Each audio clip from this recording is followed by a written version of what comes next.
You're absolutely right, Hank. And in this chapter, I wanted to talk a little bit more about responsible AI and some potential approaches we could take to it moving forwards.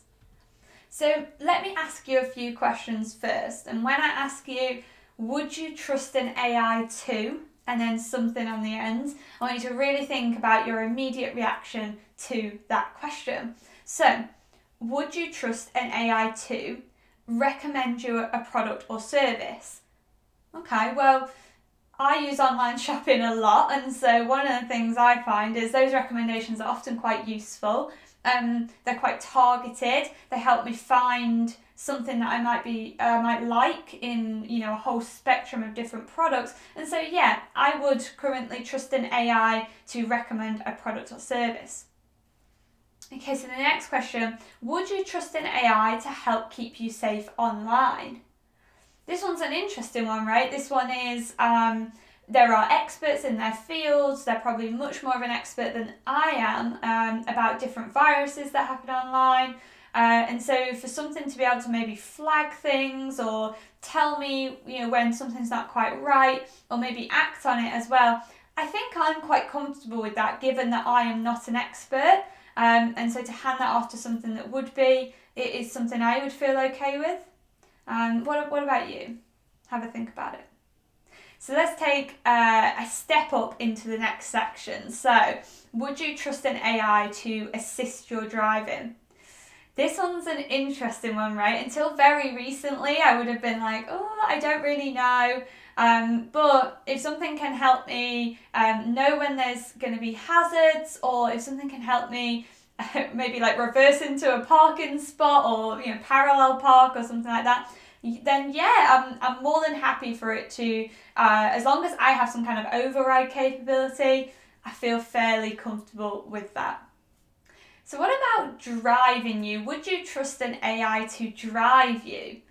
This one is an interesting one. I'd say, oh, maybe, but then I think, oh, well, there's lots of car manufacturers out there that are creating autonomous vehicles, and we see them making their way through policies in various different parts of the world. And so I'm kind of like, yes, maybe sort of thing. I'm a lot closer to maybe yes than I am to anything else, but it's still an interesting one, right? It's still not something that I have personally tried. But I'm gonna go with a yes today with this one. Let's speed this up and take a slightly different direction. So, would you trust an AI to monitor your health? I'm not wearing it today, but I do have a fitness device. It gives me lots of interesting data, and it can give me great insights. So yeah, I would be fine with it monitoring my health.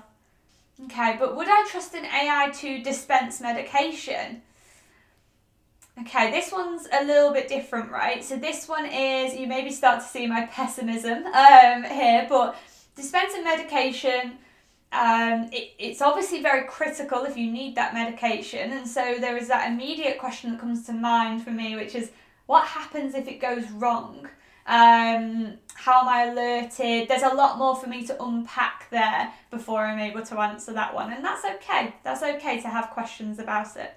So this one is where we're going to go into a little bit of a case study. So would you trust an AI to help you choose a babysitter? So someone who's going to care for your child, your nieces and nephews, your family members, someone that you care for. Would you trust an AI to choose that person? Well, let me take you on a little journey where we can break down whether we would or whether we wouldn't, and what extra questions we might want to ask of, would we trust an AI to help us choose a babysitter? Okay, so we have an example family here, and they are looking to choose a babysitter for their child, and there's lots of people in their area that might be interested in doing something like this.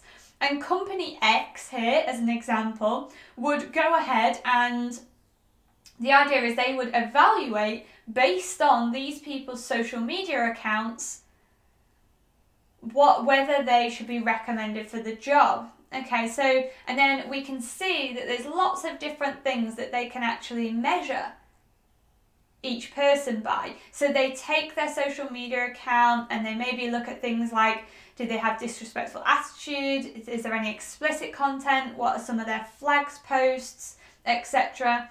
And this is how they would bring together a score that would help you choose a babysitter. Okay, so before we evaluate our final decision on whether we would let company X choose as a babysitter, I want to talk to you a little bit about values and morals and what ethics, the word ethics, can break down into. Now, this is the word ethics not based on data, not based on AI, but just the definition of ethics in general. So you can see two different kind of sides: values based on the well-being of others and values based on our own well-being. And under each of these categories, there's different things such as non-suffering, the ability for us to have autonomy, equality, virtue, so what are our core values, as well as trust and trust in others. So if these are all the different values that we have when we have ethics for humans, what can we do when we have ethics for AI?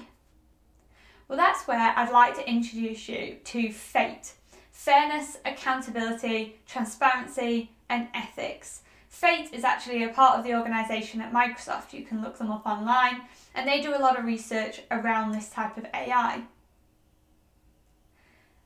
One of the fascinating pieces when I first saw this framework by Michael Robson at Microsoft was the way that he broke each of these categories down into really core questions that we can ask ourselves of any AI situation. And so if we take an example of a few, please feel free to take a look at these in more detail afterwards.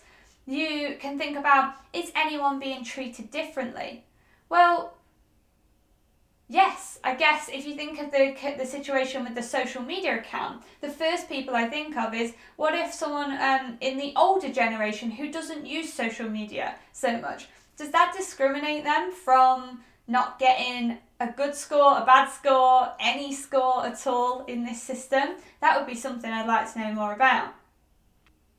Is the training data just based on a certain type of age group? You could almost build on that previous conversation and say, well, who was it trained on? What kind of different people, what kind of outcomes were expected?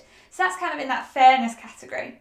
If we move on to accountability, there's this idea of, can we give feedback or challenge the results and the mechanism for that recommendation? Is that ultimately a human accountable for that final decision, or does it actually automate that part of it? If we move on to transparency, there's this idea that, is it clear in this process to everyone involved that an AI is being used? Is it well described and understandable? Do we know its shortfalls is always an interesting one. Are we actually using it for an appropriate use? And then finally, ethical. Is there any social implications? Is anyone discriminated against when using this system? Could there be any unexpected behaviour or human monitoring that could disadvantage people? There's so many different ways you could dive into this framework and use it to analyse your different AI solutions, just like we can with Company X. This framework shows that every person has a role in building responsible AI, and that this should be built in right from the first day. We've seen lots of different aspects of AI solutions so far in this session, but in the next chapter, let's talk a little bit more about whether you should build or buy an AI solution.